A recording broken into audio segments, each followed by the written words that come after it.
Good morning. You're listening to Short Stories with Mrs. Sam, brought to you by the Hotchkiss Library of Sharon and Robin Hood Radio.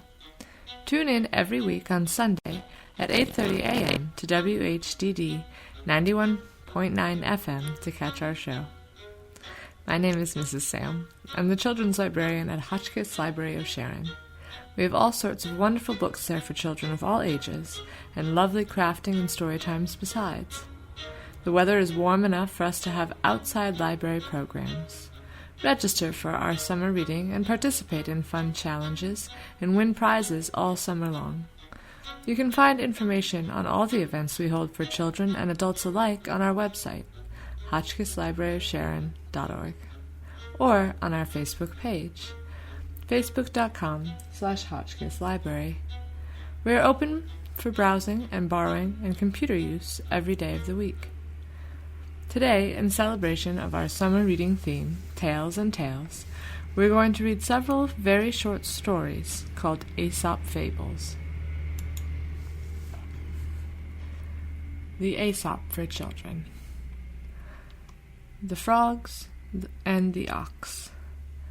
An ox came down to a reedy pool to drink. As he splashed heavily into the water, he crushed a young frog into the mud. The old frog soon missed the little one and asked his brothers and sisters what had become of him. "A great big monster," said one of them, "stepped on little brother with his huge feet." "Big, was he?" said the old frog, puffing herself up. "Was he as big as this?" "Oh, much bigger," they cried. The frog puffed up still more. "He could not have been much bigger than this," she said. But the little frogs all declared that the monster was much, much bigger, and the old frog kept puffing herself out more and more until, all at once, she burst. Belling the Cat. The mice once called a meeting to decide on a plan to free themselves of their enemy, the cat. At least they wished to find some way of knowing when she was coming, so they might have time to run away. Indeed, something had to be done, for they lived in such constant fear of her claws that they hardly dared stir from their dens by night or day. Many plans were discussed, but none of them were thought good enough. At last a very young mouse got up and said, "I have a plan that seems very simple, but I know it will be successful. All we have to do is to hang a bell about the cat's neck. When we hear the bell ringing, we will know immediately that our enemy is coming." All the mice were much surprised that they had not thought of such a plan before, but in the midst of the rejoicing over their good fortune, an old mouse arose and said, "I will say that the plan of the young mouse is very good, but let me ask one question. Who will bell the cat?" The Town Mouse and the Country Mouse. A town mouse once visited a relative who lived in the country. For lunch, the country mouse served wheat stalks, roots, and acorns, with a dash of cold water for drink. The town mouse ate very sparingly, nibbling a little of this and a little of that, and by her manner making it very plain that she ate simple food only to be polite. After the meal, the friends had a long talk, or rather the town mouse talked about her life in the city, while the country mouse listened. Then they went to bed in a cozy nest in the hedgerow and slept in quiet and comfort until morning. In her sleep the country mouse dreamed that she was a town mouse, with all the luxuries and delights of city life that her friend had described for her. So the next day, when the town mouse asked the country mouse to go home with her to the city, she gladly said yes. When they reached the mansion in which the town mouse lived, they found on the table in the dining room the leavings of a very fine banquet. There were sweetmeats and jellies, pastries, delicious cheeses, indeed the most tempting foods that a mouse can imagine. But just as the country mouse was about to nibble a dainty bit of pastry, she heard a cat mew loudly and scratch at the door. In great fear the mice scurried to a hiding-place, where they lay quite still for a long time, hardly daring to breathe. When at last they ventured back to the feast, the door opened suddenly, and in came the servants to clear the table, followed by the house dog. The country mouse stopped in the town mouse's den only long enough to pick up her carpet bag and an umbrella. "You may have luxuries and dainties that I have not," she said, as she hurried away, "but I prefer my plain food and simple life in the country, with the peace and security that go with it."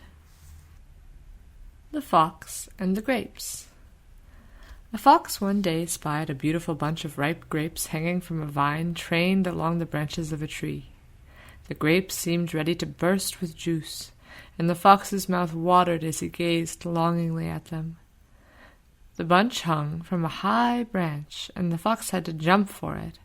The first time he jumped, he missed it by a long way, so he walked off a short distance and took a running leap at it, only to fall short once more. Again and again he tried, but in vain.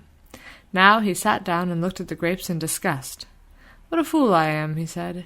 "Here I am wearing myself out to get a bunch of sour grapes that are not worth gaping for." And he walked off, very, very scornfully. Now, each one of these very short stories has a little thing at the bottom that tells us the moral of the story, the message that the story is trying to convey. And I haven't been reading them because I think that most children are smart enough to gather the moral of the story for themselves. However, I really like this one, so I'll share the Fox and the Grapes moral with you. And it's this: there are many who pretend to despise and belittle that which is beyond their reach. The next story is called The Wolf and the Crane. A wolf had been feasting too greedily, and a bone had stuck crosswise in his throat. He could get it neither up nor down, and of course he could not eat a thing. Naturally, that was an awful state of affairs for a greedy wolf. So away he hurried to the crane. He was sure that she, with her long neck and bill, would easily be able to reach the bone and pull it out. "I will reward you very handsomely," said the wolf, "if you pull that bone out for me." The crane, as you imagine, was very uneasy about putting her head in the wolf's throat, but she was grasping in nature, so she did what the wolf asked her to do. But when the wolf felt that the bone was gone, he started to walk away. "But what about my reward?" called the crane anxiously. "What?" snarled the wolf, whirling around. "Haven't you got it? Isn't it enough that I let you take your head out of my mouth without snapping it off?" This one is similar, but different. The Lion and the Mouse. A lion lay asleep in the forest, his great head resting on his paws. A timid little mouse came upon him unexpectedly, and in her fright and haste to get away, ran across the lion's nose. Roused from his nap, the lion laid his huge paw angrily on the tiny creature to kill her. "Spare me," begged the poor mouse.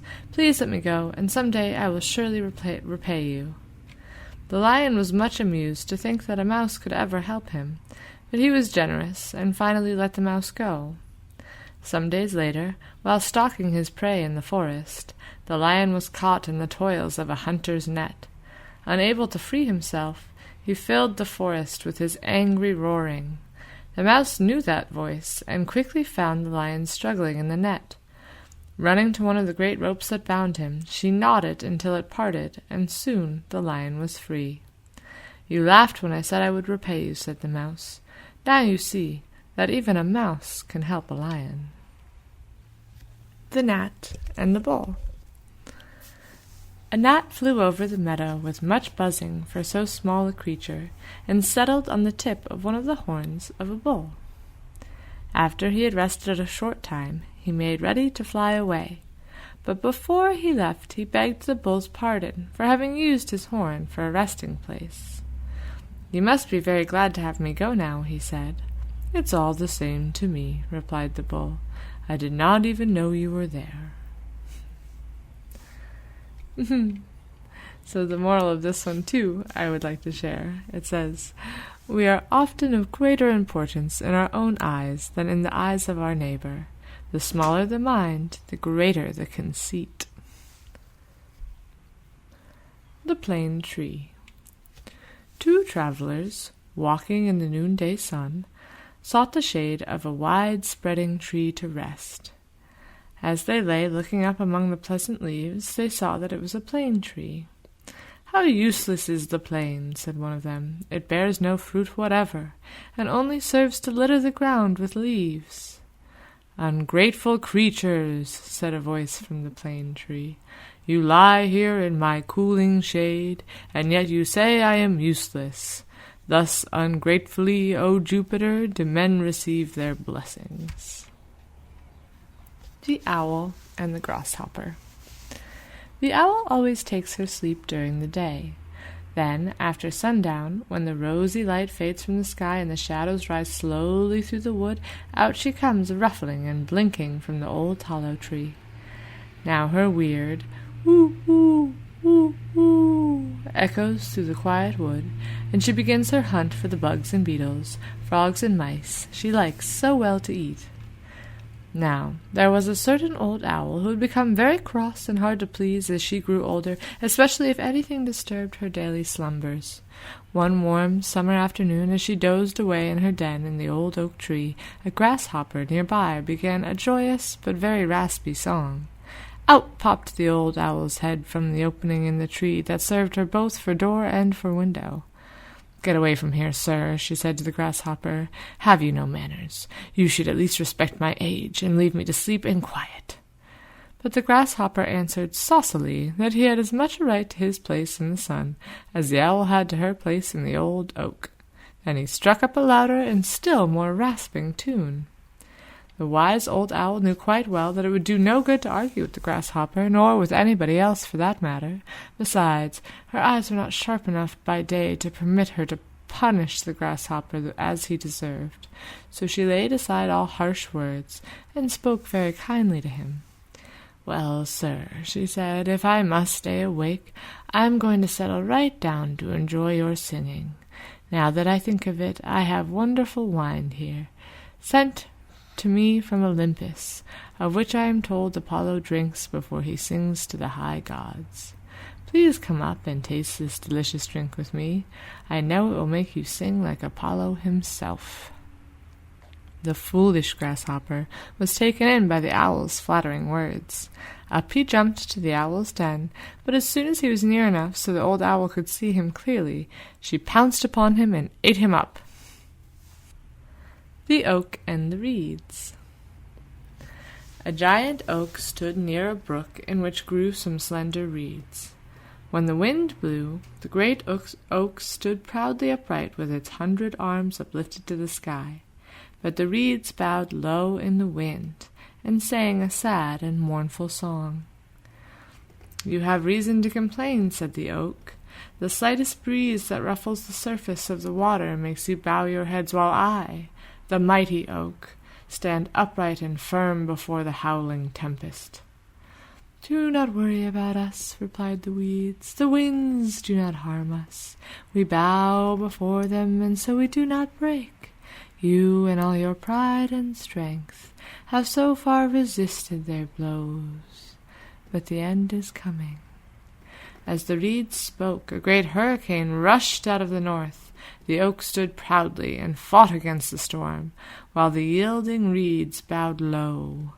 The wind redoubled in fury, and all at once the great tree fell, torn up by the roots, and lay among the pitying reeds. The Crow and the Pitcher. In a spell of dry weather, when the birds could find very little to drink, a thirsty crow found a pitcher with a little water in it.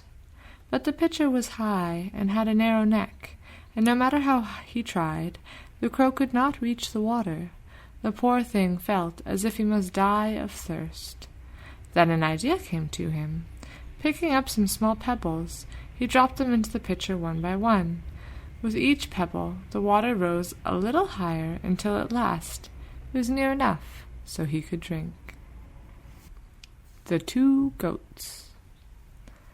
2 goats, frisking gaily on the rocky steeps of a mountain valley, chanced to meet, one on each side of a deep chasm, through which poured a mighty mountain torrent. The trunk of a fallen tree formed the only means of crossing the chasm, and on this not even 2 squirrels could have passed each other in safety. The narrow path would have made the bravest tremble. Not so our goats. Their pride would not permit either to stand aside for the other. So one set her foot on the log, the other did likewise. In the middle they met, horn to horn. Neither would give way, and so they both fell, to be swept away by the roaring waters below. The Wild Boar and the Fox. A wild boar was sharpening his tusks busily against the stump of a tree, when a fox happened by. Now the fox was always looking for a chance to make fun of his neighbors, so he made a great show of looking anxiously about, as if in some fear of a hidden enemy. But the boar kept right on with his work. "Why are you doing that?" asked the fox at last, with a grin. "There isn't any danger that I can see." "True enough," replied the boar, "but when danger does come, there will not be time for such work as this. My weapons will have to be ready for use then, or I shall suffer for it." The Heron. A heron was walking sedately along the bank of a stream, his eyes on the clear water, and his long neck and pointed bill ready to snap up a likely morsel for his breakfast. The clear water swarmed with fish, but Master Heron was hard to please that morning. "No small fry for me," he said. "Such scanty fare is not fit for a heron." Now a fine young perch swam near. "No, indeed," said the heron. "I wouldn't even trouble to open my beak for anything like that." As the sun rose, the fish left the shallow water near the shore, and swam below into the cool depths toward the middle. The heron saw no more fish, and very glad was he at last to breakfast on a tiny snail. The Fox and the Stork. The fox one day thought of a plan to amuse himself at the expense of the stork, at whose odd appearance he was always laughing. "You must come and dine with me today," he said to the stork, smiling to himself at the trick he was going to play. The stork gladly accepted the invitation and arrived in good time and with a very good appetite. For dinner the fox served soup, but it was set out in a very shallow dish, and all the stork could do was to wet the very tip of his bill. Not a drop of soup could he get, but the fox lapped it up easily, and, to increase the disappointment of the stork, made a great show of enjoyment. The hungry stork was much displeased at the trick, but he was a calm, even-tempered fellow, and saw no good in flying into a rage. Instead, not long afterwards, he invited the fox to dine with him in turn. The fox arrived promptly at the time that had been set, and the stork served a fish for dinner that had a very appetizing smell. But it was served in a tall jar with a very narrow neck. The stork could easily get at the food with his long bill, but all the fox could do was to lick the outside of the jar and sniff at the delicious odor. When the fox lost his temper, the stork said calmly, "Do not play tricks on your neighbors, unless you can stand the same treatment yourself." The Stag and His Reflection. A stag, drinking from a crystal spring, saw himself mirrored in the clear water. He greatly admired the graceful arc of his antlers, but was very much ashamed of his spindling legs. "How can it be," he sighed, "that I should be cursed with such legs when I have so magnificent a crown?" At that moment he scented a panther, and in an instant was bounding away through the forest. But as he ran, his wide-spreading antlers caught in the branches of the trees, and soon the panther overtook him. Then the stag perceived that the legs of which he was so ashamed would have saved him had it not been for the useless ornaments on his head. And this is the last Aesop fable that we're going to read today. It's called The Cock and the Fox. One bright evening, as the sun was sinking on a glorious world, a wise old cock flew into a tree to roost. Before he composed himself to rest, he flapped his wings 3 times and crowed loudly. But just as he was about to put his head under his wing, his beady eyes caught a flash of red and a glimpse of a long, pointed nose, and there just below him stood Master Fox. "Have you heard the wonderful news?" cried the fox, in a very joyful and excited manner. "What news?" asked the cock, very calmly. But he had a queer, fluttery feeling inside of him, for, you know, he was very much afraid of the fox. "Your family and mine and all the other animals have agreed to forget their differences and live in peace and friendship from now on forever. Just think of it, I simply cannot wait to embrace you. Do come down, dear friend, and let us celebrate the joyful event." "How grand!" said the cock. "I am certainly delighted at the news." But he spoke in an absent way, and stretching up on tiptoes, seemed to be looking at something far off. "What is it you see?" asked the fox, a little anxiously. "Why, it looks to me like a couple of dogs coming this way. They must have heard the good news, and—" But the fox did not want to hear more. Off he started to run. "Wait!" cried the cock. "Why do you run? The dogs are your friends now." "Yes," answered the fox, "but they might have not heard the news. Besides, I have a very important errand that I'd almost forgotten about." The cock smiled as he buried his head in his feathers and went to sleep, for he had succeeded in outwitting a very crafty enemy. I'm going to share this moral with you too. It's, the trickster is easily tricked. Thank you for listening to Short Stories with Mrs. Sam. This week we read Aesop Fables because our summer reading program has the theme of tales and tales, so we're going to be exploring animals and their stories all summer long. You can email me, Mrs. Sam, at ssaliter@hotchkisslibrary.org to register for our summer reading program. You can catch Short Stories with Mrs. Sam every Sunday at 8:30 a.m. at WHDD 91.9 FM. All sounds in this recording are from freesound.org.